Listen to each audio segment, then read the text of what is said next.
Beleza, Gravando. gravando. Vai lá, Paulo, fica tranquilo. Bom, gente, boa noite a todos. Antes de iniciar, né, eu pesquisei algumas coisas e vi aquele título de Peles Negras e Máscaras Brancas, né, que é o tema do livro que foi escrito em 1952. E uma coisa na leitura desse livro assim que me chamou a atenção e que me lembrou, professor César, vou falar no sentido de história, tá? Não é no sentido religioso. Tem um texto que eu li que ele diz assim, né? Para estes últimos, somos cheiro de morte para a morte, mas para aqueles outros, a boa fragrância de vida para a vida, né? E ele faz uma questão, quem tem a capacidade para a verdade? Isso está na Bíblia, em 2 Coríntios 2,16. Mas por que eu estou citando isso? Porque dentro da história, conta que, né, quando vinham os prisioneiros, né, diante de uma guerra, né, aí vinham os heróis que venceram a guerra. Então, na primeira fileira vinham os derrotados. E atrás deles vinha um incensário, que eles balançavam muito. E esse incensário ele dava um aroma muito suave, muito gostoso. Para aqueles que venceram a guerra, então simbolizava a vida, né? Mas para aqueles que perderam, que estavam humilhados ali, seriam martirizados, seriam mortos. E por que eu estou citando isso? Porque nesse livro dos Condenados, assim, a impressão que eu tenho que é um peso muito cruel, sabe? Os colonizadores, eles se utilizam não só do medo, né, mas do terror, dos mitos, né? Você vê que é muito forte essa parte de mito, de aterrorizar um povo derrotado, um povo supersticioso, né? Porque tinha muitas tradições, pelo menos foi o que eu peguei. Bom, iniciando então a leitura, pediram para a partir da página 53, mas tem um pedacinho da página 52, então eu vou ler a última linha que está lá. Nesses instantes de instabilidade, os partidos políticos multiplicavam os apelos de calma dirigidos à esquerda, enquanto que a sua direita perscrutavam, né, ou investigavam, né, perscrutam o horizonte, tratando de decifrar as intenções liberais do colonialismo. O povo utiliza igualmente para se manter em forma, para conservar sua capacidade revolucionária. Certos episódios da vida da coletividade. O bandido, por exemplo, que domina o campo durante vários dias com suas gendarmes nos seus encalço, o indivíduo que sucumbe numa peleja depois de ter abatido 4 ou 5 policiais, o que se suicida para não denunciar seus cúmplices, constituem para o povo guias, esquemas de ações, heróis. E é inútil, evidentemente, dizer que tal herói é um ladrão, um crápula ou um depravado. Se o ato pelo qual este homem é perseguido pelas autoridades colonialistas é um ato dirigido exclusivamente contra uma pessoa ou um bem colonial, então a demarcação é nítida, flagrante. O processo de identificação é automático. É preciso assinalar também o papel que desempenha neste fenômeno de maturação, a história de resistência nacional à conquista. As grandes figuras do povo colonizado são sempre as que dirigem a resistência nacional à invasão. Berhanslin, aí tem um nome aqui bem complicado, Abdel Kader, revivem uma particular intensidade no período que precede a ação. É a prova de que o povo se empresta para se pôr em marcha, para interromper o tempo morto introduzido pelo colonialismo, para fazer a história. Então, nessa parte aqui, demonstra o terror, a necessidade de heróis, né? Também a parte de inversão de valores, né? realmente, aqui como ele cita, por exemplo, matar um policial, matar uma pessoa da autoridade lá, simboliza uma glória, simboliza como um herói. Mas, por um outro lado, a gente vê a ótica sobre aquelas pessoas que estão do lado oposto. O aparecimento de nova nação e a demolição das estruturas coloniais são o resultado ou de uma luta violenta do povo, independente ou da ação constritora para o regime colonial da violência periférica adotado por outros povos colonizados. O povo colonizado não está só. A despeito dos esforços do colonialismo, suas fronteiras permanecem permeáveis às novidades, aos ecos. Ele descobre que a violência é atmosférica, escala aqui e ali derrota o regime colonial.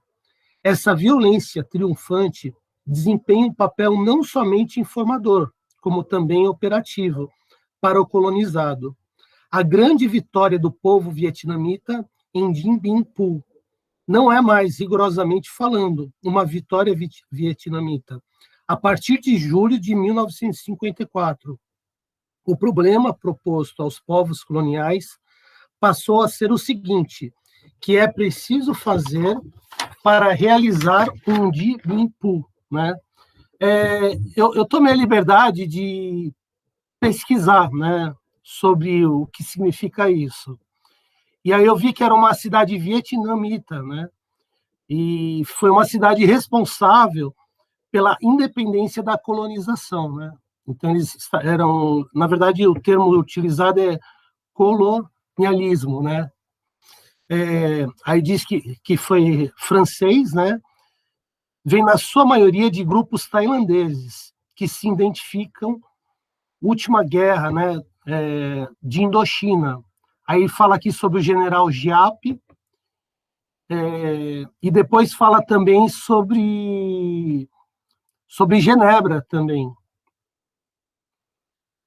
Bom, como se há de proceder? Da possibilidade desse Dien Bien Phu, nenhum colonizado podia duvidar mais. O que consistia, o problema era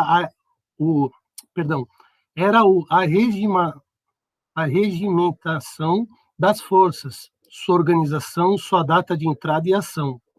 Essa violência ambiente não modifica apenas os colonizados, mas os colonialistas que tomam consciência de múltiplos Dien Bien Phu. Eis porque um verdadeiro pânico ordenado se pondera dos governos colonialistas. Seu propósito é tomar a iniciativa, dirigir para a direita o movimento de libertação, desarmar o povo. Depressa, descolonizemos o Congo, antes que ele se transforme numa outra Argélia. Votemos a lei moldura para a África, criemos a comunidade, renovemos essa comunidade, mas eu vos suplico, descolonizemos. A descolonização atinge um ritmo tal que se impõe a independência. A estratégia de Dien Bien Phu, definida pelo colonizado, o colonialista, responde com a estratégia de emolduramento, no respeito sobre soberania dos Estados, né? Aqui a gente vê que uma coisa que é fato, eles estavam perdendo o poder, eles estavam perdendo a supremacia, né? Então, antes de uma revolta, ficou claro aqui o quê? Que precisava entrar num processo de descolonizar, né?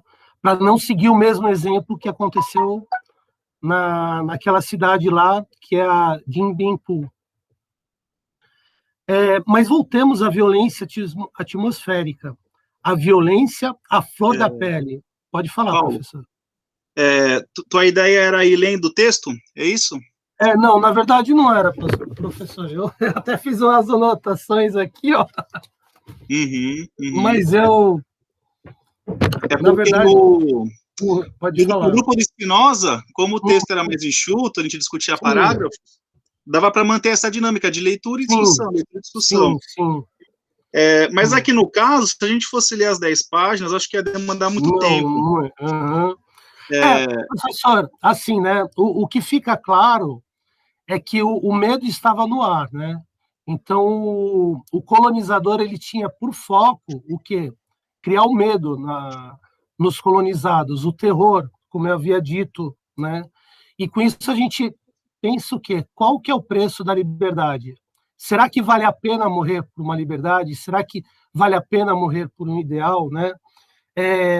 Aqui também na história ele fala sobre uma carnificina que aconteceu, um massacre nas colônias. Então, o que acontece? A forma que eles tinham de aterrorizar a população era muitas vezes através da carnificina, né? Pegava como exemplo algumas daquelas pessoas que se revoltavam, né? E realmente provocavam a morte delas, né? Uma outra coisa aqui que a gente vê que fala no livro é sobre a rivalidade tribais, né? Eles se utilizam, os colonizadores, eles se utilizam da rivalidade.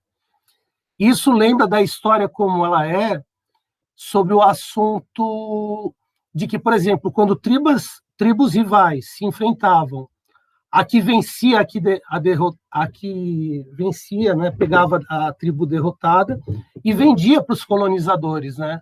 Então, de uma certa forma, o próprio povo africano eles estavam vendendo, né? Então, eles tá certo que era por uma questão cultural, tudo, mas é muito triste porque era o próprio povo vendendo, né, entre eles, né?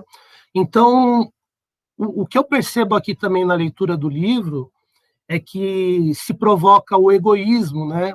As paixões, né? E ele fala também, né, no livro sobre o ódio e sobre a sua cólera, né?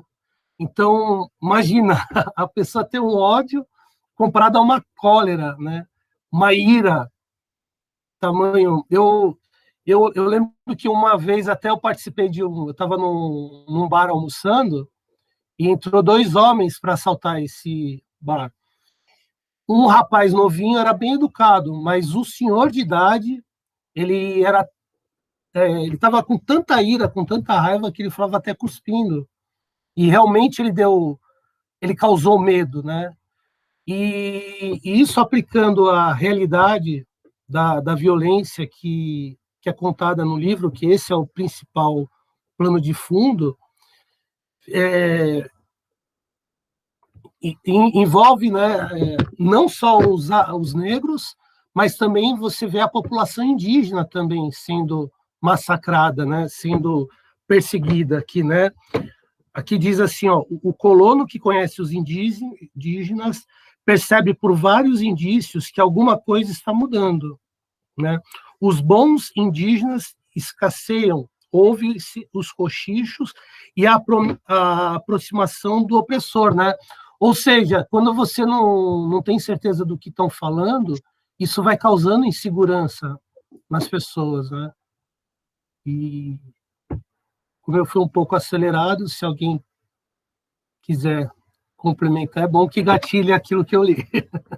Beleza, claro, é um trabalho em grupo, é um trabalho em grupo. O Carlos comentou, o continente africano tem uma diversidade enorme e tal, porque o Paulo trouxe a questão das tribos, né? Isso. Ok. Você tem mais considerações sobre as próximas páginas? Só para saber que tem coisa para a gente discutir aqui. Essa questão da violência atmosférica, essa citação à libertação dessa cidade vietnamita. Sim. Na libertação da Argélia, tem umas coisas interessantes aqui. A gente pode aos poucos, né, avançando aos poucos. Só um complemento, o que gatilhou eu citar o texto no começo, lá o texto bíblico, foi essa parte aqui de que quando eles causam medo, que é, né, das forças ibéricas, do armamento, né, do poder, e aí essa parte do cheiro da pólvora. Aí Isso me lembrou que nos tempos de Roma, né, porque eles também causavam terror, aqueles elmos que eles usavam, aquelas bigornas cheia de óleo. Então, isso tudo a gente via supremacia, e eu imagino que as pessoas, mesmo vendo que estavam sendo injustiçadas, elas percebiam que não tinham chance de lutar, né? Do mesmo modo aqui na história, olhando os colonizadores, por mais que eles se esforçassem, por mais que eles lutassem, o exército, a estrutura militar deles era muito superior mesmo às grandes massas, né? Então as pessoas acabavam se sujeitando ao colonizador. Tá, legal. Vamos lá, tentar trazer algumas nuances do texto, né? Eu li o texto, eu li uma única vez, eu nunca acho que é o suficiente, assim, uma única leitura. Eu sinto que eu precisava reler, assim, porque tem muita coisa interessante. Eu fiquei com a impressão de que, nessas páginas, ele discute de modo mais direto, mais explícito, a questão da organização política e como que se dá a organização dessa luta de libertação, de descolonização, e aí ele faz uma análise dos partidos políticos, qual é a relação dos partidos políticos com o fenômeno da violência. Parece que quando chega na hora de emplacar a coisa tal como ela é, eles não dão uma resposta adequada, se preservam disso, e aí acabam fazendo o jogo da colonização, né? E aí ele fala dos partidos políticos, fala do papel do líder, o líder organiza as massas, mas age como um freio também. Essa questão da organização política ganhou força. Eu fiquei com essa impressão da leitura. E um outro momento que também ganhou força na leitura é que ele começa a descrever a violência como um fenômeno internacional. Ele começa a apontar que as movimentações políticas locais reverberam algo do contexto internacional. E aí ele passa a falar da Guerra Fria, passa a falar do papel dos Estados Unidos na política global, cita uma reunião da ONU lá. Então começa a associar fenômenos locais com a conjuntura global, internacional, né? Quando um país se liberta, por exemplo, porque ele enfatiza mais uma vez que a descolonização é um processo de libertação nacional, né? Não é uma experiência, assim, não é uma experiência subjetiva, não é uma experiência de grupos isolados, é um processo de libertação nacional, né? Passa pela nação, por essa expropriação, né, do país. O país é colonizado e os povos daquele país são colonizados também. É uma libertação nacional, requer isso, né? Requer esse processo. E daí o imperativo da violência, né? Um país foi violentado, a resposta para isso é a violência também. Mas sempre lembrando que essa violência não é fruto de um desejo, né? É uma violência que tem condições objetivas, né? Ela se manifesta e não tem a ver com o desejo, assim, com o querer ou não ser violento, não passa por isso. Bom, eu anotei aqui alguns pontos. Ele fala dessa violência, dessa atmosfera de violência, né? O Paulo chegou a ler esse parágrafo, que fala dessa atmosfera de violência, e aí ele cita uma cidade vietnamita, que passou por um processo de libertação, né? É o Acordo de Genebra. Tá. E aí ele tem uma expressão aqui que é muito interessante, que é essa atmosfera de violência desempenha um papel não só informador, mas também operativo para o colonizado. Ou seja, o fato de ter ocorrido um processo de libertação ali no país vizinho, e não precisa ser um país vizinho também, mas de estar ocorrendo alguma movimentação próxima, isso influencia na dinâmica ali da Argélia, né? É isso que está chamando de atmosfera da violência, né? E não é só um papel de informação, ou seja, nós aqui que estamos tentando construir a nossa libertação, vamos nos informar com eles, mas há uma dinâmica de operação. Daí o gancho que eu peguei para falar de organização política. Parece que é isso que ele está construindo, né? Está falando de organização política. E aí eu até levantei uma pergunta aqui, seria o caso de, sei lá, falar em cooperação internacional, cooperação das lutas. Por que ele está citando um exemplo de libertação num país vizinho? Esse é um componente estratégico? E ele diz, né, a grande vitória do povo vietnamita na cidade de Dien Bien Phu não é uma vitória só deles. A partir de 54, que foi quando se deu esse processo, o problema proposto aos povos coloniais passou a ser o seguinte: o que é preciso para realizar o nosso Dien Bien Phu, a nossa libertação, né? O que é preciso para nós também passarmos por esse processo? O que se há de fazer? O que se há de fazer? Eu me lembrei da pergunta do Lenin lá, da pergunta, o que fazer, né? Aqui no texto aparece, o que se há de fazer?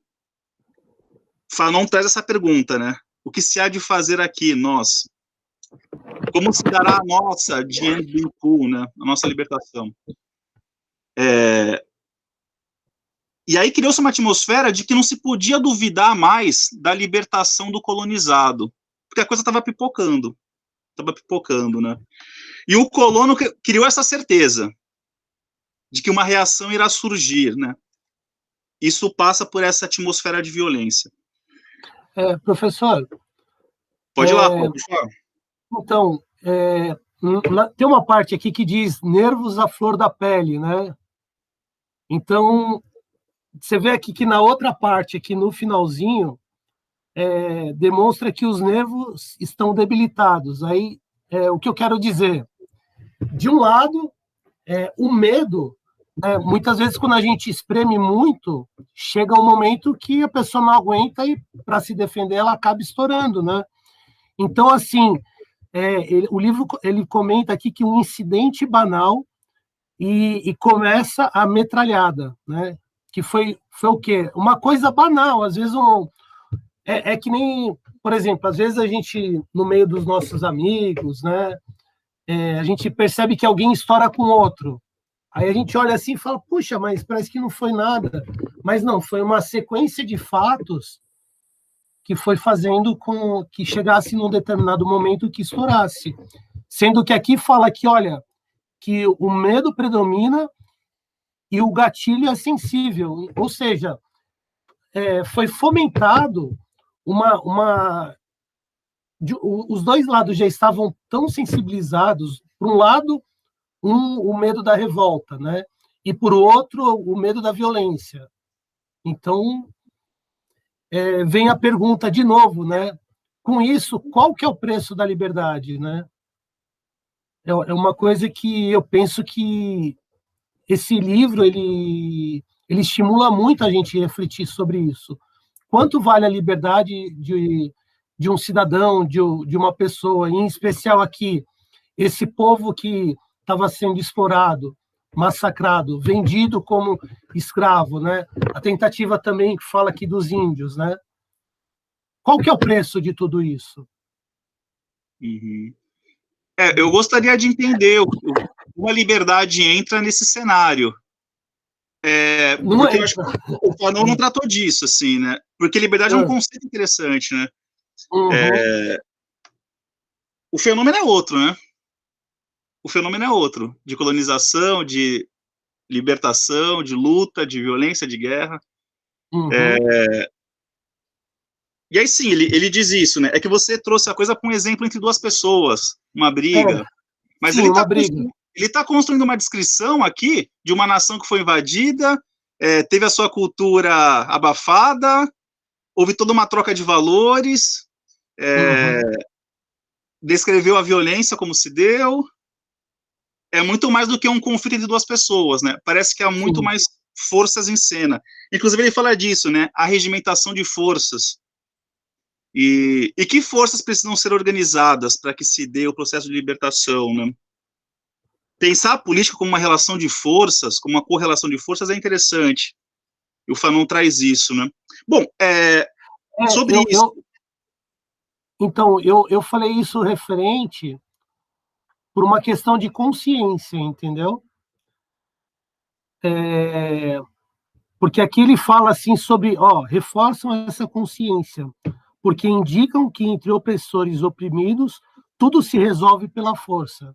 Então, por isso que desses dois lados né, eu penso que como o povo, o que eles conheciam era a violência, né, porque é o que eles recebiam todo o tempo, por isso que na minha dedução, que eles buscavam a liberdade, né, que é óbvio, foi só dedutivo. Ok, o pessoal quer participar da discussão, querem entrar, para não ficar também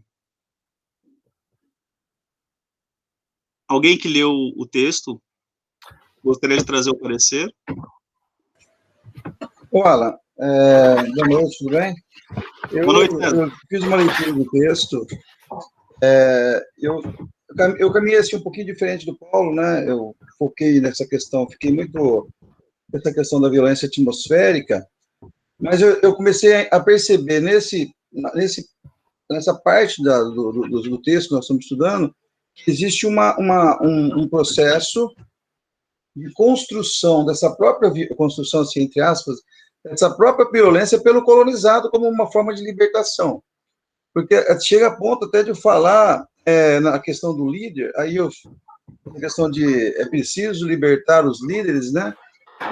Não deixar a massa se revoltar com os seus líderes. Aí eu pensei um pouquinho, aí eu viajei um pouquinho no texto, né? E um pouco no nosso caso do Brasil aqui, do Lula, né? E tudo que está acontecendo no país estava inflamando. Não sei se é um processo pensado, mas talvez aleatório. Mas, assim, esse processo de violência, nesse processo de libertação, como você mesmo disse, desde 1885, a partir da África, que esse continente está sendo colonizado, com a sua cultura, com essa fragmentação de território e tudo, de uma forma organizada, até racionalizada, ou seja, a partir dos partidos, como você mesmo disse, o partido político, parece que criou-se até um método de violência contra o colonizador, ao ponto de abrir, tanto é que você comentou na Guerra Fria, né, abrir um precedente para que os Estados Unidos enxergassem nesse processo que estava político, violento, racionalizado, uma infiltração da União Soviética, ou seja, ou vocês vão ter que libertar essas colônias de uma forma amigável, ou vai ter outro jeito para vocês libertarem isso, porque nós não queremos influência comunista nesse contexto de libertação. Então, ou seja, eu entendo que aprenderam que o povo colonizado aprendeu com a violência, é através dela que vai conseguir essa liberdade, ou seja, um ambiente de barril de pólvora, constantemente fazer com que esses que são dominados, eles não conseguem manter por muito tempo uma força militar ali, porque eles estão fora da sua casa, eles não estão nos seus países, eles estão invadindo, ou seja, fazer uma manutenção militar naquela região não consegue segurar por muito tempo, porque os nativos, né, eles vão com o tempo, vão minando, assim como aconteceu no Vietnã, que os Estados Unidos perdeu a guerra nesse contexto, porque eles não conheciam o território, aqueles túneis, buracos, os caras saíram de qualquer lugar ali para poder matar o americano. Então, ou seja, foi um sistema que eles aprenderam com isso. Na minha visão, né, porque eles falam em método, falou em violência racionalizada, né, difícil manter essas forças, e perigoso privar as massas de seus líderes, né? Então, vamos soltar esses caras aí. E o que me deixou muito, que eu até pesquisei num outro contexto, foi essa questão da violência atmosférica, né? Ou seja, esse ambiente constante de violência, que violência gera violência, esse barril de pólvora está em ebulição sempre. O invasor não consegue se manter há muito tempo nesse ambiente hostil, que é o que depois vai, de uma forma política, até na questão polarizada entre Estados Unidos e Rússia, vai estar que Khrushchev, né, entra, bate com o sapato na mesa lá, e fala do capitalismo, a questão do capitalismo que está invadindo, então vai dando mais munição, o Fidel Castro entra fardado, então os caras fazem essa comparação no final, para de repente tentar, de uma forma política, não fazer esse barril de pólvora explodir. Professor, uma outra coisa aqui da nota do rodapé, que ele fala sobre, por exemplo, quando o líder está preso, eles se aproveitam porque ele, ao ser solto, ele perde a força e estimula com que se busquem novos líderes, né? E nisso de se buscar novos líderes, na minha opinião, ele tem um período de conquista, tudo, e muitas vezes ele acaba agindo meio que favorecendo o colonizador, né? Também é uma especulação minha.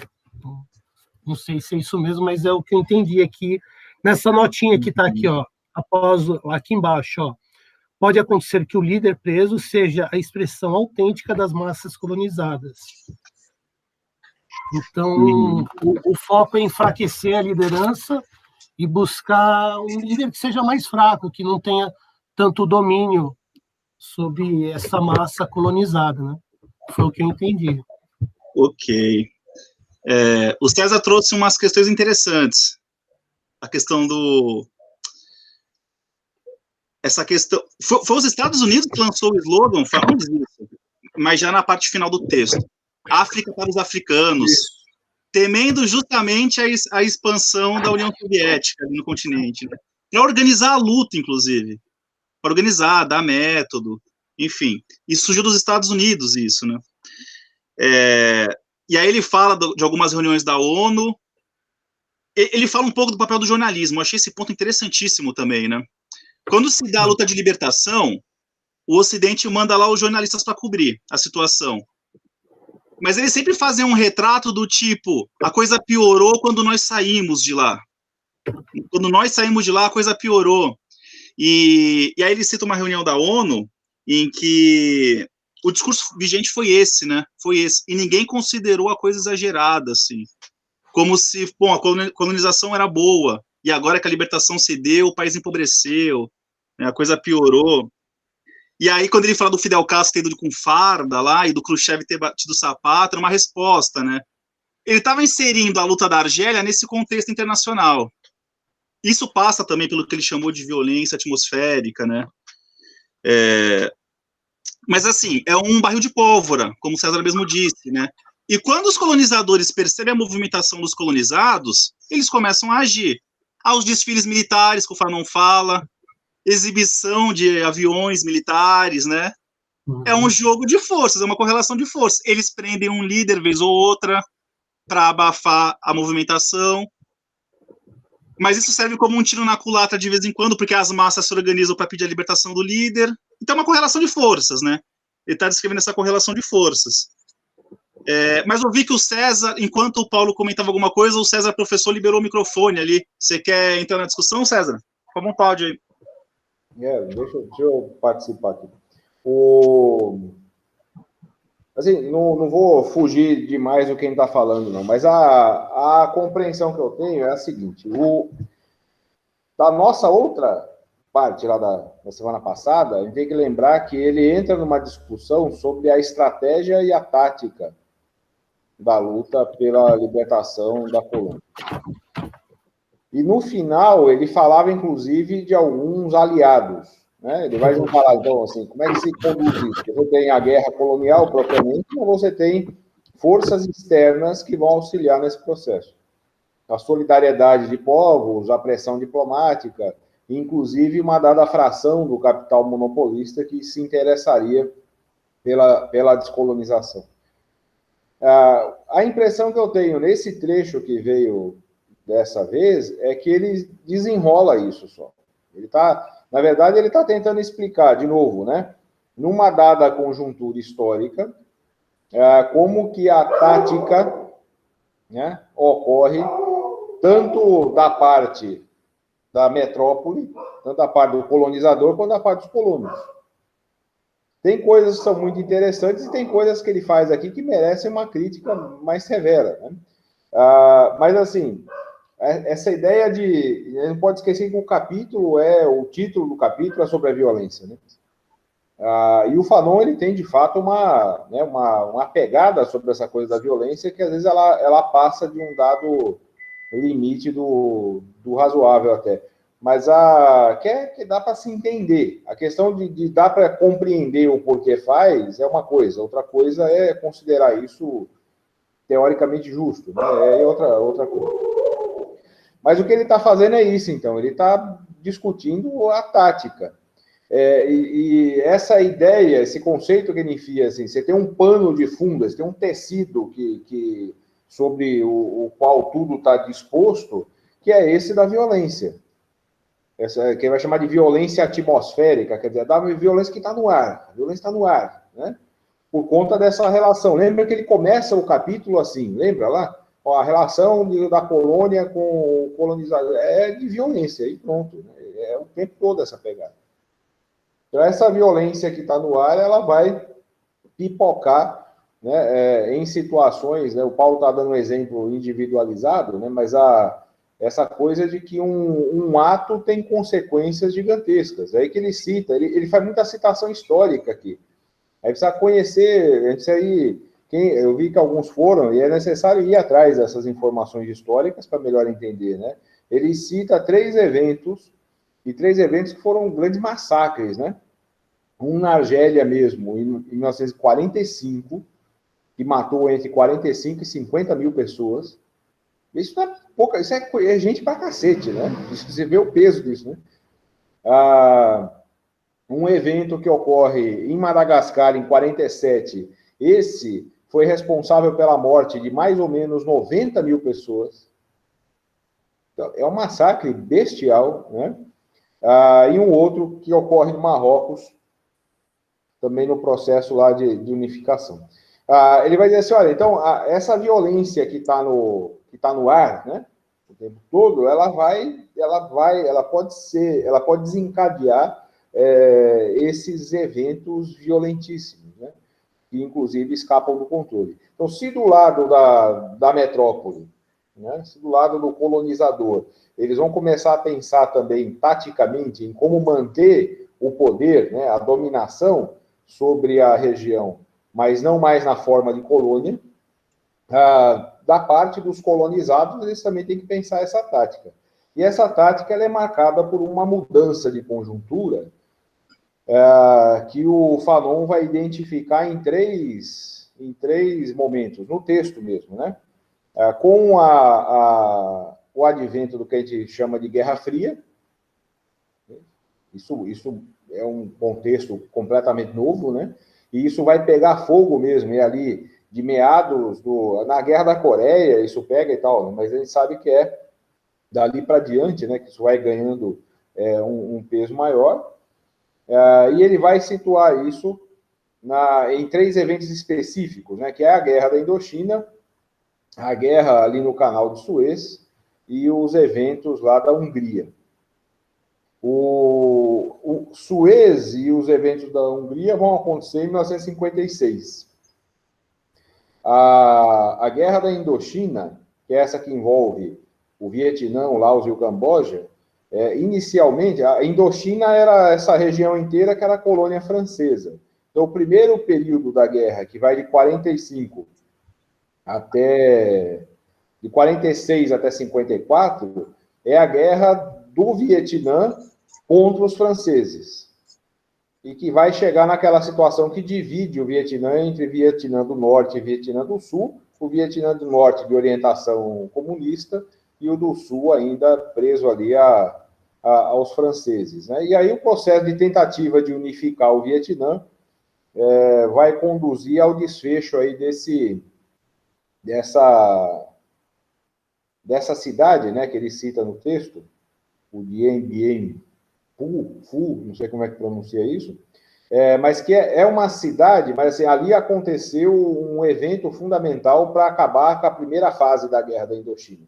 Ela acaba em 54 com a derrota dos franceses, né? Então, assim, eles vão despejar ali uma quantidade enorme de tropas. A genialidade do general Giap estava nisso aí, né? Porque ele organiza, ele tem uma biografia dele que é genial, ele era impressionante mesmo. E ele vai organizar a resistência ali, que vai durar algumas semanas, né? E a derrota dos franceses significa a libertação definitiva do Vietnã. Que, já na sequência, né, por conta das brigas ali com o Vietnã entre o norte e o sul, e depois envolvendo o Laos ou Camboja, vai começar a envolver cada vez mais os Estados Unidos, e aí você tem o segundo processo da Guerra da Indochina, que vai começar em 55 e vai acabar em 1975 só. Então, são mais 20 anos de guerra.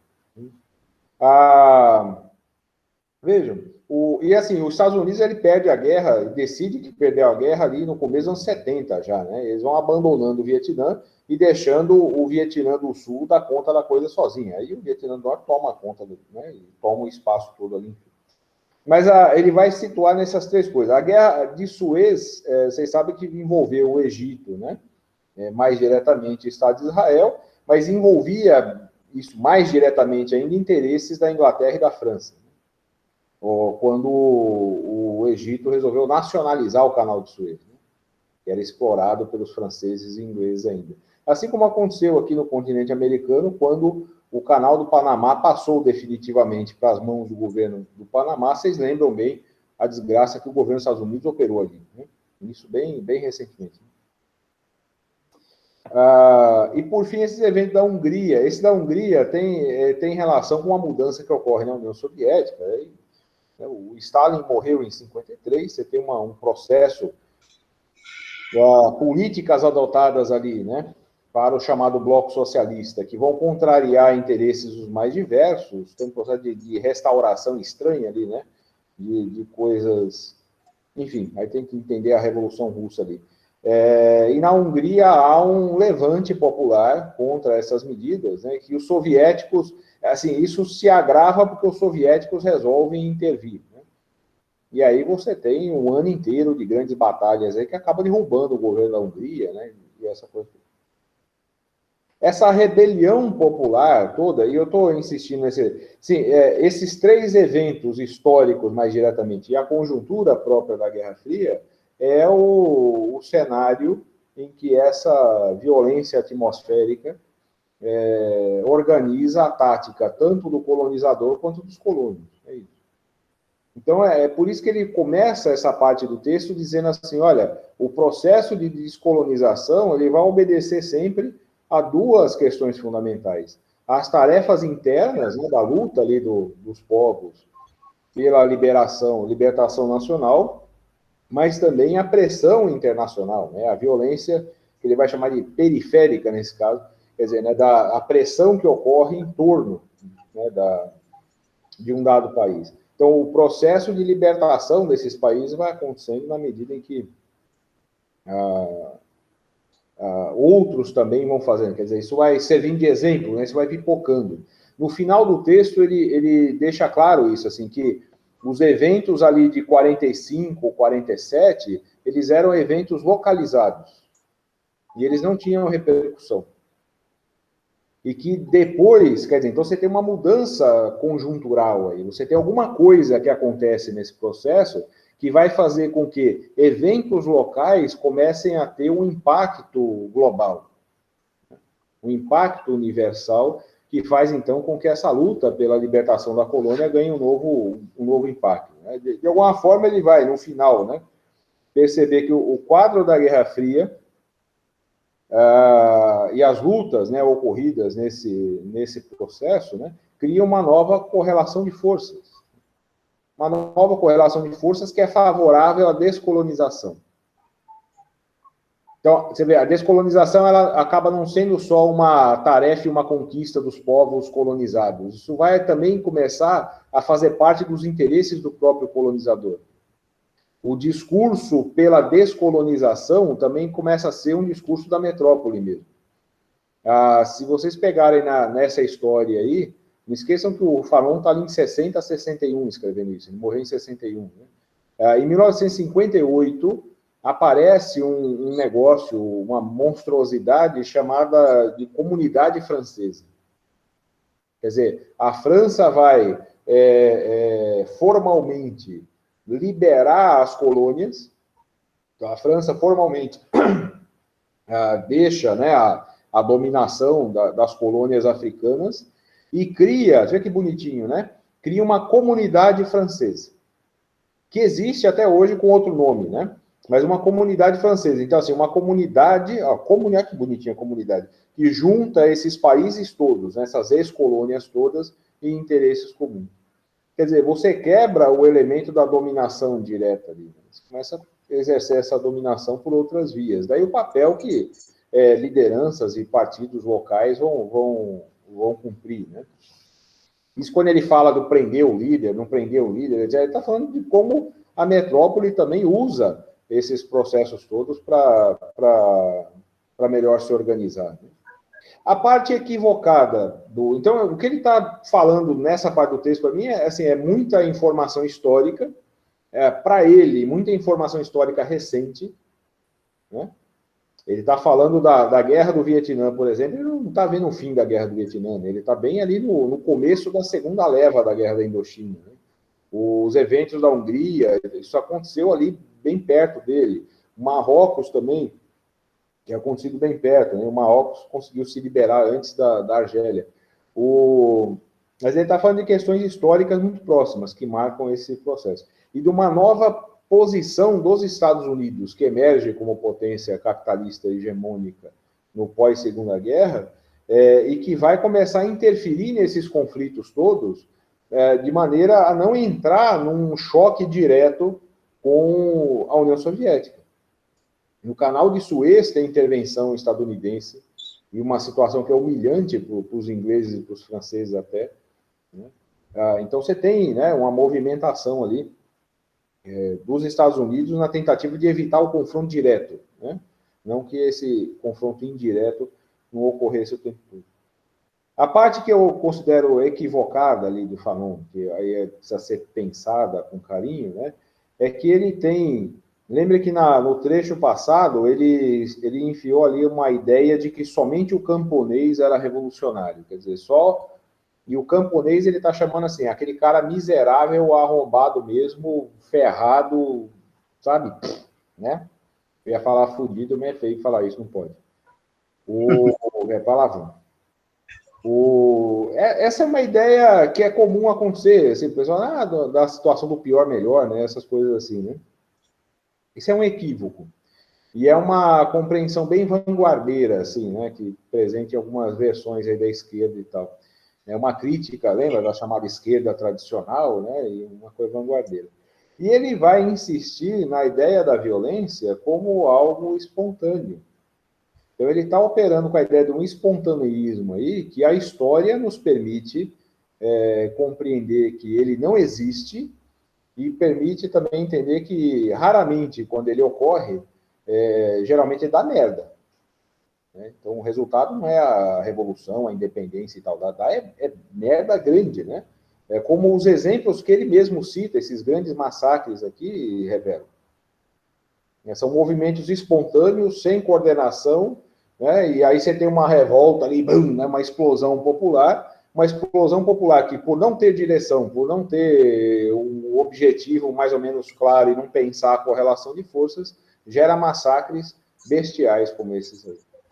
Ele vai usar só uma frase, e eu paro de falar isso, né? Ele vai usar uma frase... quer ver? Onde é que está a frase que ele usa? Ele vai dizer que a violência, na página 56, ele fala assim, mas o que é a violência? E aí ele diz, a violência é a intuição das massas. Aqui, né, que definição mais infantil, né? No melhor sentido da palavra, né? Para alguém que estava envolvido num processo tão grave, né? Tão sério como que ele estava. Uma definição bem infantil. Mas é isso. Falei demais, de novo. Pode falar, fica à vontade. Eu levantei a mão porque eu queria aproveitar uma deixa para fazer uma pergunta. E vou fazê-la. A questão do espontaneísmo me chamou muita atenção também, do espontaneísmo. Eu sei que há um debate sobre isso. Esse debate tem uma história. Aparece aqui no Fanon, mas tem uma história.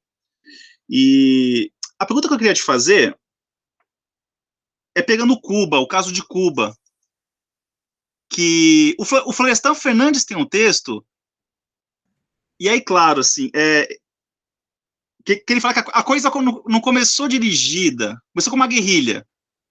O socialismo veio depois para organizar a coisa. O raciocínio segue isso, mais ou menos isso, né?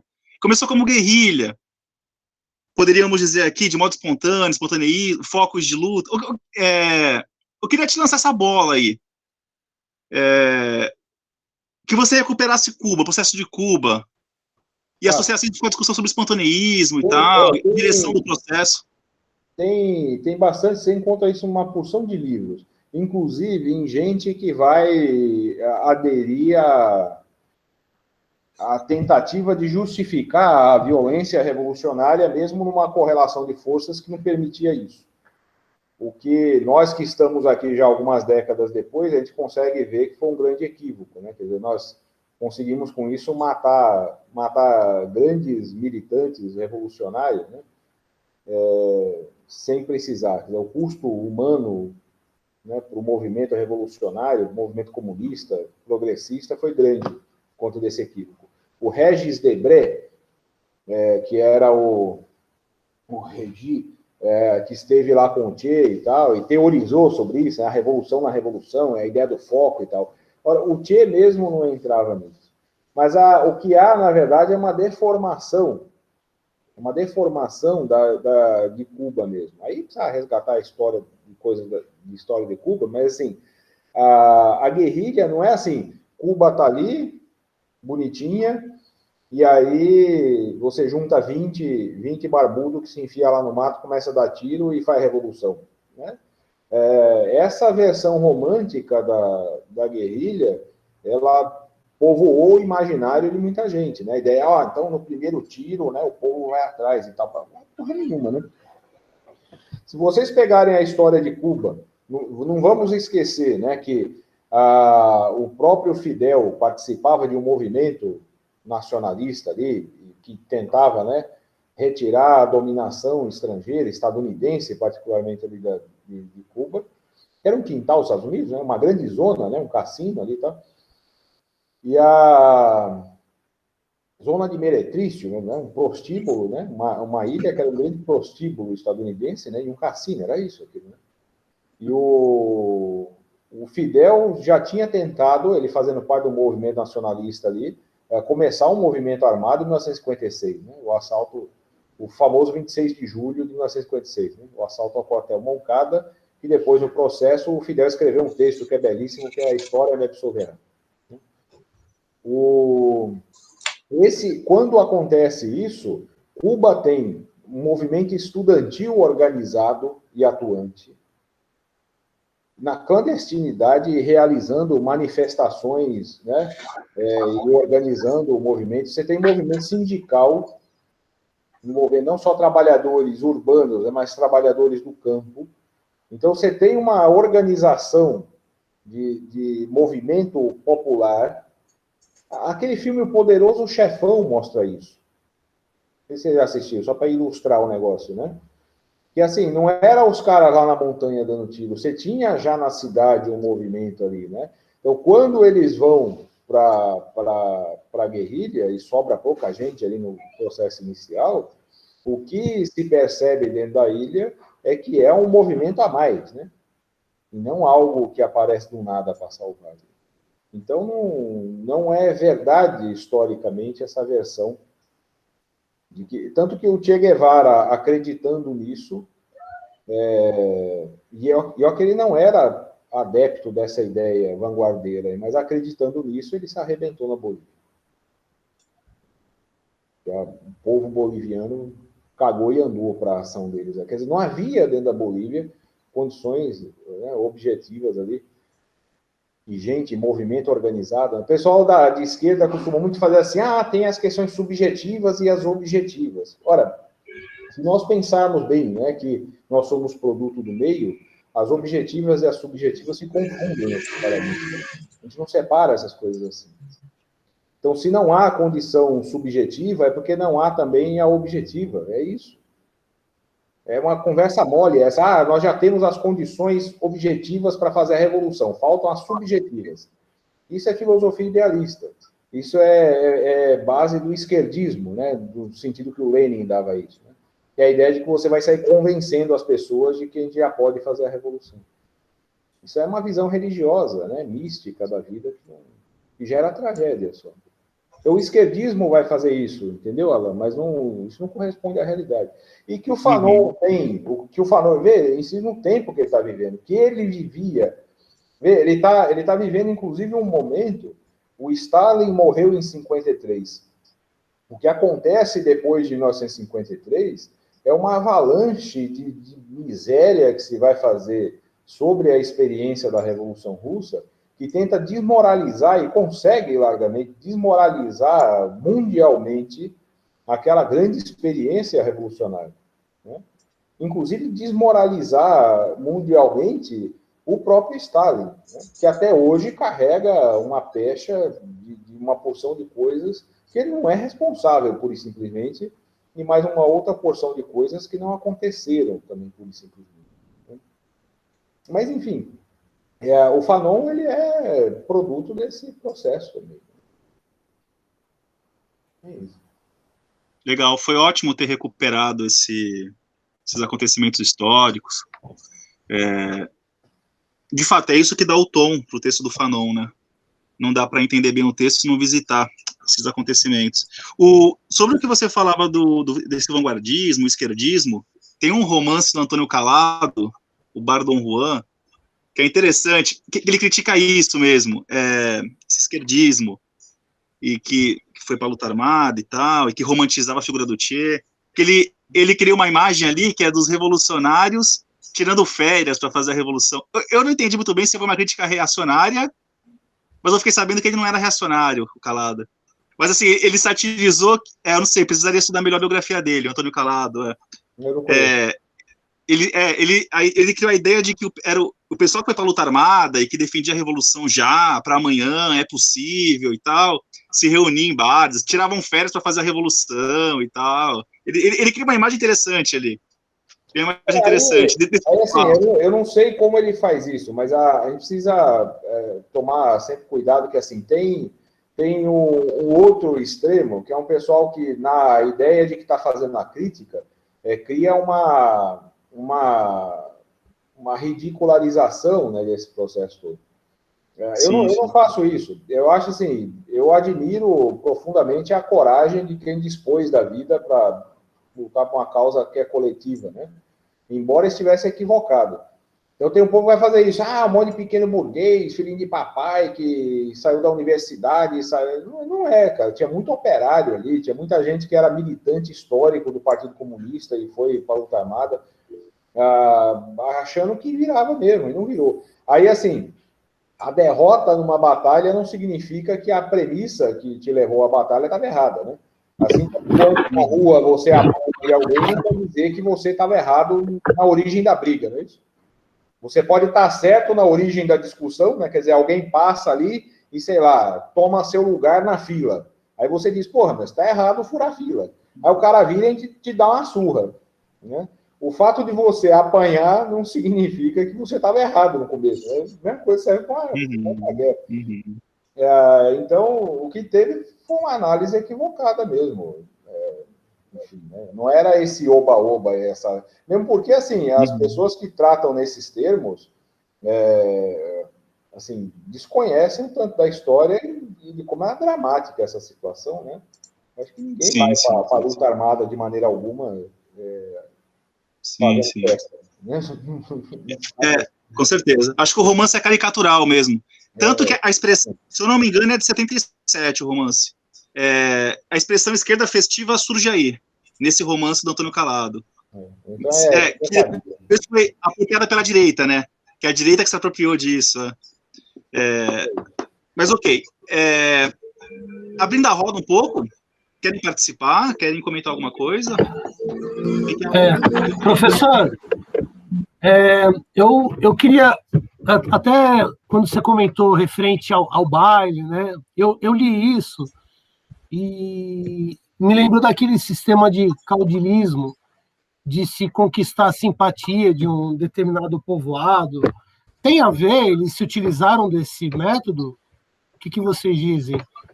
Para conquistar a simpatia e conquistar o poder de forma carismática?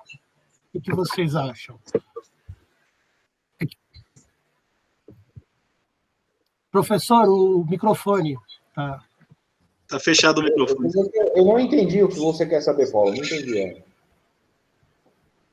Então, o professor Alan, ele citou, inclusive, dos bailes, né? Desse romance sobre a figura. E eu tive uma impressão, não sei se eu estou especulando, tá? De que desse sistema de caudilismo, de se conquistar a simpatia de um povoado, de um determinado grupo, para criar uma figura assim meio que de um herói, tem a ver ou não? Cara, isso sempre vai acontecer, né? Mas, assim, o que a gente precisa acrescentar na vida, assim, na hora que a gente pensa essas coisas, e até para o Fanon falta um pouco isso, é acrescentar um pouco de dialética na análise da história, sabe? As coisas, elas não funcionam na causa e no efeito direto, assim, né? A história não tem um movimento mecânico. A gente tem que pensar as contradições do processo aqui. Então, não é que isso seja plenamente organizado, sabe? Os caras não têm condição também de... Não existe nem de um lado, né, a ridicularização e chamar os revolucionários de um monte de tontos, de imbecis e tal, assim como não existe essa outra tentativa de dizer que o imperialismo é invencível, né? Assim, os caras não têm controle de tudo, tanto é que eles se veem obrigados a mudar de tática, né? Assim, eles cedem a dominação direta na forma do neocolonialismo para assumir uma dominação indireta, porque eles sabem que vai dar merda. Quer dizer, como é que a gente consegue não perder? E aí eles estão pensando no interesse econômico e militarmente estratégico ali. Como é que a gente consegue não perder a influência aí? É dando a independência para esses desgraçados. Como é que a gente faz isso? Ora, aqueles povos que internamente conseguem se organizar e romper os laços diretamente com a colônia, isso vai acontecer em Angola, vai acontecer em Moçambique, vai acontecer na Guiné-Bissau, nas colônias portuguesas, vai acontecer na Argélia, e Marrocos, quase que, bom, mas ainda parcialmente, mas não vai acontecer em outros países. O Sudão, por exemplo, até hoje, o Sudão tem cláusulas com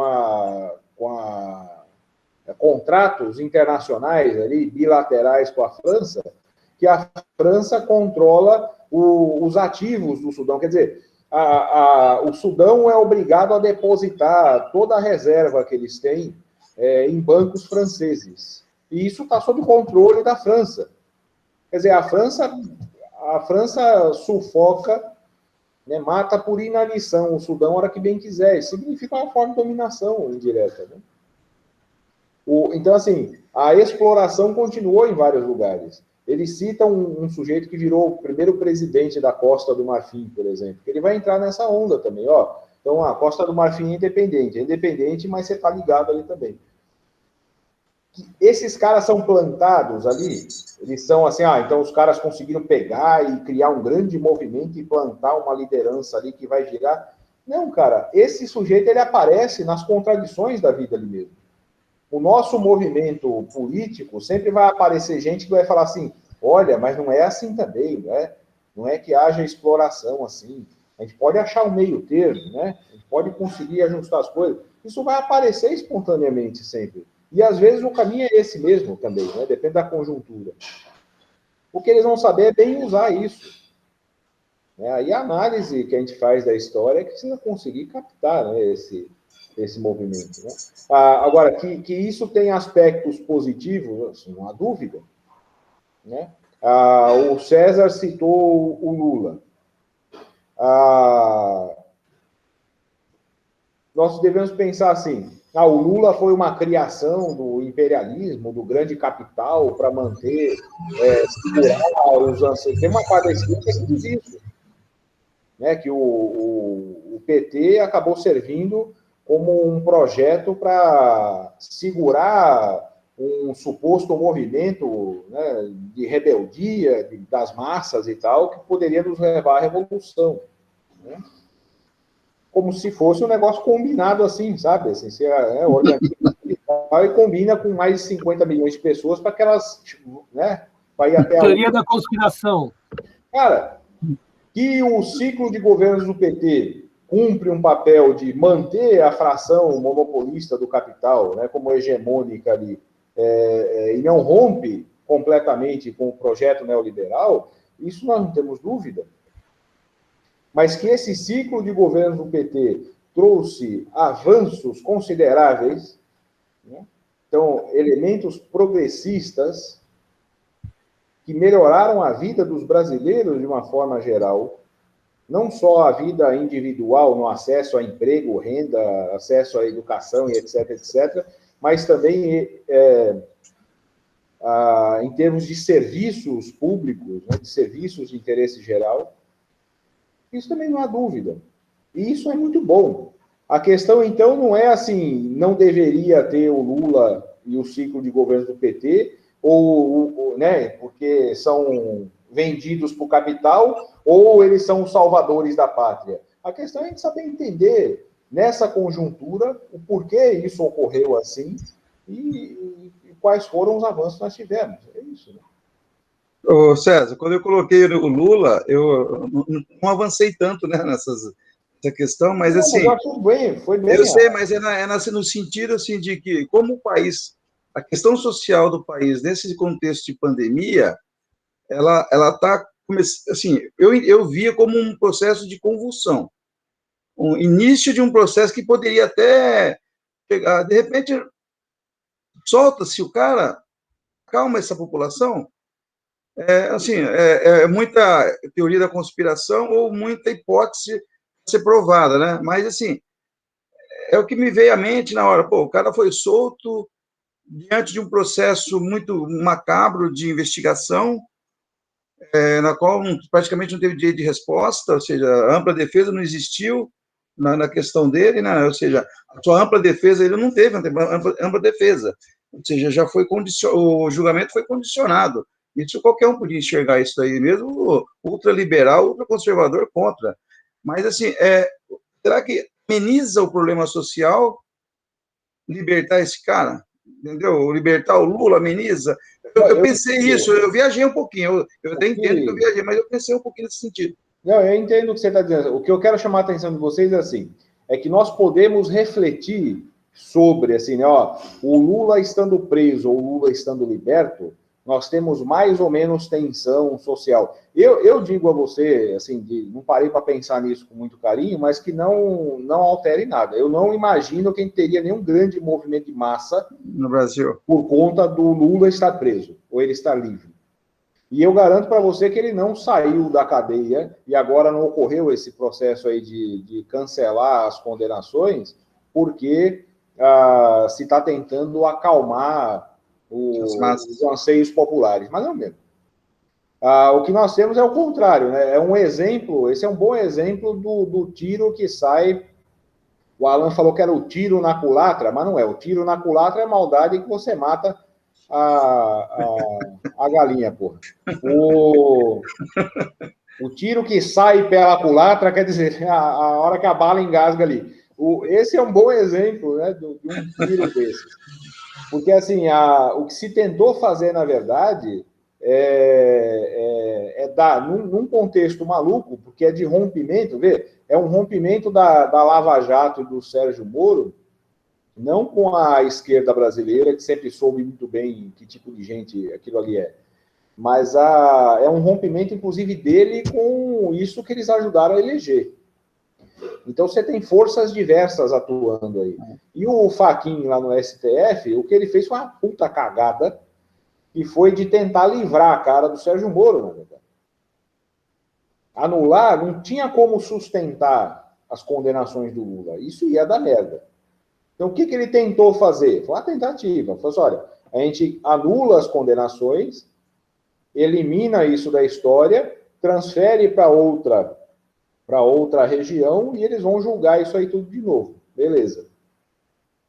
Só que aí alguém levanta a bola. Tá, mas se vai anular, então nós temos que pensar na suspeição do Moro. E aí ferrou. Isso aí eles não tinham combinado com os russos. Então, assim, quando a gente analisa a história, a gente pensa nisso. Você tem forças diversas. E isso é muito louco, né? Mas eu não acho que o caso do Lula tenha nem a mesma estatura histórica, né? Desses outros exemplos que a gente está dando aí, Entendi. em termos de efeito, né? Sem desmerecer o papel, eu respeito profundamente a liderança do Lula, a figura dele. E eu te juro mesmo, assim, eu enfiaria o braço inteiro no fogo nessa questão de corrupção, não corrupção, então eu não teria dúvida nenhuma quanto a isso, sabe? Eu não entra nessas loucuras, não. Mas eu acho que não chega a tanto. Compreendi. Uhum. Bom, desviamos, mas não desviamos, né? Isso serve para analisar a história. Eu vou ficar Desviamos, mas chegamos lá. Desviamos, mas chegamos lá. Querem colocar mais alguma coisa? Nelson, Thaís, Carlos? Eu tenho uma colocação. Então tá bom, vai lá, Paulo. Professor, você tinha me perguntado de onde que veio os exemplos. Agora eu vi. É da página 58. É um pouquinho antes do parágrafo final. Ele fala sobre o terceiro mundo, né? E aí ele diz sobre 2 homens que são agredidos em Salisbury. E esses 2 homens, ele levanta um problema particular da Rodésia, que é a parte branca, né, da África, que envolve a descolonização, né? E, na verdade, eu me referi a esses 2 exemplos com base nesse texto aqui que eu li, tá? Então, é só para esclarecer. Ô, na Paulo, página... desculpa eu te encher o saco, mas assim, claro. O exemplo que o Fanon está dando desses 2 homens da Rodésia, o que ele está querendo dizer é assim, ó, como algo que parece ser... no mesmo lugar que ele está falando, que aquilo que aconteceu lá em 45 e 47 ficou lá. Mas a partir de um dado momento ali, nesse contexto da Guerra Fria, qualquer ato se tornava, assim, o local vira global, né, sem cair nas tolices do povo dos festivos da globalização. Quando ele cita esse exemplo, ele não está falando de 2 homens que foram assaltar o boteco e um babava e você ficou com medo. Ele está falando de 2 homens negros que foram espancados e isso gerou uma revolta popular de consequências assim, né? Continentais. De local para global, né? Foi um incidente de algo local e que se tornou algo mundial, não é isso? Vitrine para todo mundo, né? Não, perfeito. Só me justificando aqui. Bom, o texto termina tratando de uma questão que me deixou curioso, mas eu acho que isso vai aparecer com mais força no próximo encontro, que é essa questão do neutralismo. Isso apareceu já no final, né, do texto. Não sei se vocês chegaram a ler e se isso chamou a atenção de vocês também, mas, enfim, qualquer coisa que acontecer sobre isso vai ser muito arriscado, porque eu não consegui aprofundar a leitura. Mas parece que isso passa muito pelos Estados Unidos também, nessa tentativa de... quando ele fala da corrida espacial ali, há uma tentativa de cercear a movimentação por conta dessa atmosfera da Guerra Fria. Então, os Estados Unidos temia também a expansão da União Soviética, e geograficamente está até mais próxima do que os Estados Unidos, ali da África. Então, parece que tinha esse medo. Aí ela passa a propagar esse neutralismo, né, que é de não intervenção no exterior e nos países do terceiro mundo. O Fanon começa a falar disso, né? Os países do terceiro mundo, subdesenvolvidos. E aí até a corrida espacial ganha força, né? Que eles concentram orçamento e esforços nisso, assim, na corrida espacial, como efeito desse neutralismo, né? Enquanto política. Uma política de neutralidade, de não invasão. E Estados Unidos encampando isso, né? Extremamente ideológico, assim. Mas, enfim, eu acho que isso vai aparecer com mais força. Mas, assim, ele dá a entender que é discurso só, né? Discurso, claro, claro. Discurso, porque, assim, na prática, o que você tem é uma ação incisiva, né? A gente não pode esquecer que, no mesmo momento que eles estão falando, né, a África para os africanos e vamos ligar, nós somos pela independência e etc., no mesmo jeito, os Estados Unidos hoje faz discurso sobre os direitos humanos e a democracia e tal. Eles estavam lá no Vietnã, arrebentando com aquilo tudo, né? Enfim, né, atuando aí, organizando os golpes e implantando as ditaduras aqui pelo continente americano todo. Então, aí é discurso só mesmo. Né? Os franceses, eles vão fazer miséria. Os italianos participam disso também, na Somália, ali, fazendo desgraça, né? Mas é discurso só mesmo. Sim, sim. Ele cita Cuba num certo momento, que é quando um país se liberta, passa por esse processo de libertação, precisa ficar atento aos vizinhos, né? A essa atmosfera violenta, essa violência atmosférica. E é preciso não ter medo da violência. Eu acho que isso diz respeito à relação do Fanon com o tema, né? Que ele diz, um país libertado precisa manter essa questão da violência, ficar atento para isso, porque a geografia internacional impele isso, né? E aí ele fala do líder que, para fora, tem um discurso autoritário, mas para dentro tem um discurso carismático. Ele passa por isso, mas é rapidamente também ali, né? Eu entendi isso aí de outro jeito. O que ele está dizendo, na verdade, é a hora que ele fala do Khrushchev dando sapatada ali e tal. O que ele está falando, na verdade, é que os líderes desses países que saem da periferia do sistema, eles vão aparecer como muito rudes, né, para o restante do mundo e tal, mas não se percebe o quanto eles podem ser amáveis internamente com seus camaradas, né? Na tradução, eles usam esse termo. Camaradas, isso mesmo. É uma caracterização que você vai fazer, né? O uso, inclusive, né, desses termos de totalitarismo, de autoritarismo. Sim. Eu falei autoritarismo, né? Eu me expressei mal. Isso vai fazer parte. A parte da insistência na violência, aí você vê, é outro exemplo que a gente pode usar sempre, de até onde a gente pode ir, né? Você mesmo citou o caso da Hannah Arendt fazendo lá uma dada crítica lá tal. A mesma Hannah Arendt que vai fazer um uso desse termo totalitarismo, que é de um mau serviço desgraçado, sabe, para tudo que é pensamento progressista pelo mundo afora. Não é nem para o movimento comunista só. É um desserviço que ela prestou para o movimento progressista. E no caso dela foi para lamber bota mesmo nos Estados Unidos ali. Ela devia favores ali e ela fez isso, né? E é lamentável como uma dada esquerda gosta muito disso, né? E se ajeita bem. Mas assim, então quando a gente faz a crítica dessa apologia da violência quase que infantil que o Fanon faz, a gente não deve também ao mesmo tempo cair naquela outra condenação da violência, que era infantil tanto quanto. Ele não está aqui hoje, né? Na semana passada mesmo a gente está ouvindo, isso é datado, porque também não é bem assim, porque a gente não resolve as coisas na violência. Isso é o que qualquer dominador quer ouvir, né, evidentemente. Saber medir isso, né, saber pensar sobre isso é uma tarefa dos revolucionários. Sim, eu entendi nesse sentido também. Eu usei a palavra autoritarismo, usei mal. E é quando ele fala dos jornalistas, que cria essa caricatura dos líderes, né, desses países subdesenvolvidos. Perfeito. Eu fiquei curioso ainda para discutir a questão da forma partido e se o Fanon traz uma crítica a isso. Acho que isso passa pelo espontaneísmo, por esse certo, né?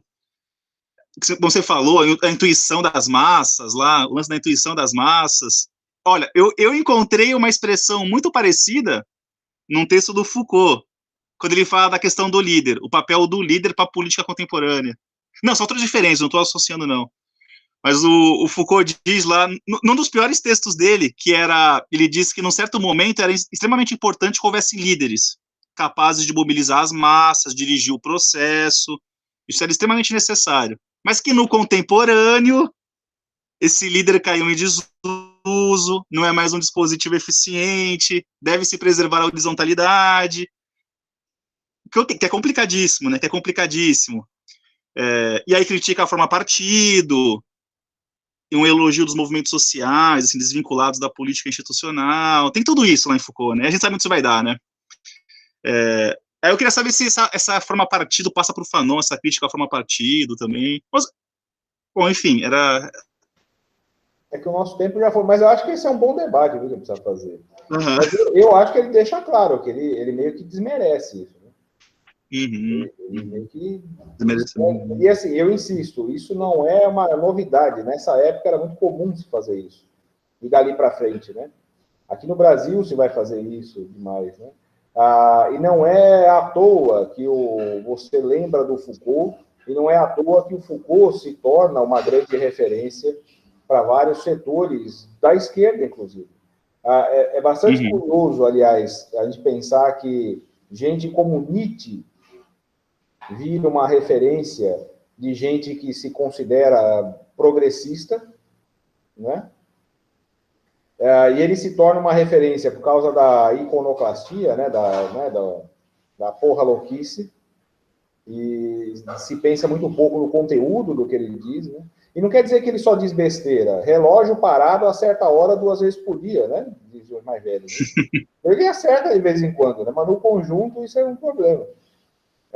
E o Foucault também, cara. O Foucault, nesse ponto, assim, ele tem coisa... Você estuda o Foucault muito mais que eu, evidentemente, né?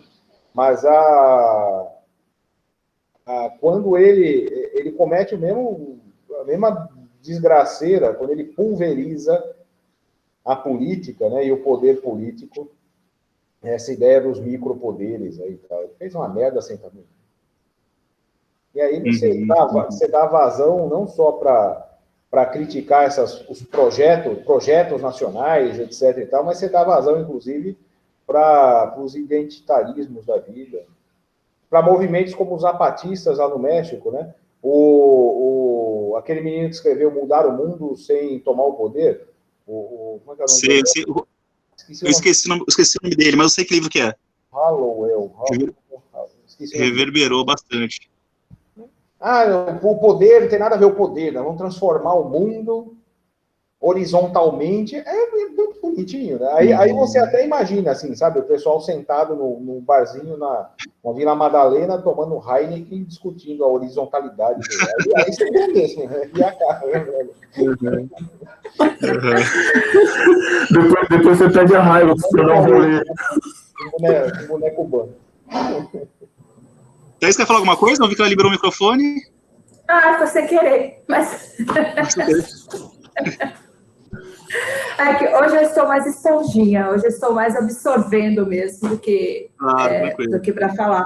Mas, assim, eu percebi, eu concordo com bastante coisa que a professora Ana falou, porque eu identifiquei também nesses trechos de hoje bastante coisa também da semana passada, do encontro passado, né, com a parte final até que eu trouxe. Então, por isso que eu também não falei muita coisa, que acho que ia ficar um pouco mais do mesmo até, né?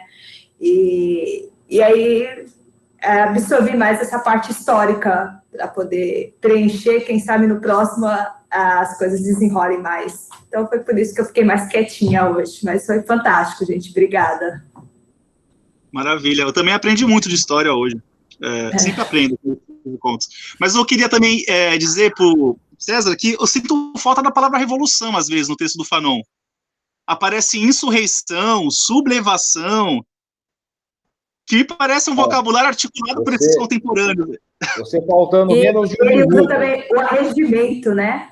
Faltando menos de um minuto para a gente ter que entrar em aula ao vivo, o Alan vai falar. Fica para depois. Mas vale um bom debate aí sobre a substituição de revolução pela ideia de emancipação. Tem um monte de gente que vai gostar muito disso, né? E esse é um bom debate. Eu gosto dessa palavra, emancipação. Então, ela é da filosofia idealista, né? Alemã, né?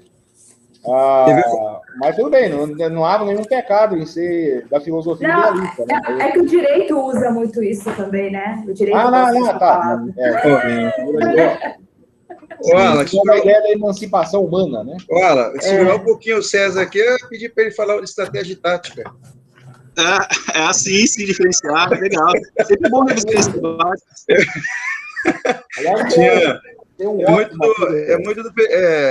Muito do PCdoB, né, professor? Eu tenho um texto ótimo do Stalin sobre a tática e a estratégia. É muito do comunismo, do PCdoB, a estratégia tática, né? Quando eu estava no PCdoB antigamente, eu ouvia muito falar disso, né? No planejamento estratégico do partido, é a questão de estratégia e tática. Precisa. Me fez lembrar. Bom, eu preciso ir. Eu preciso dar aula agora. Gente. Boa noite. Tchau, vocês. A gente... Tchau, boa aula. Legal, muito bom. Tchau. Valeu.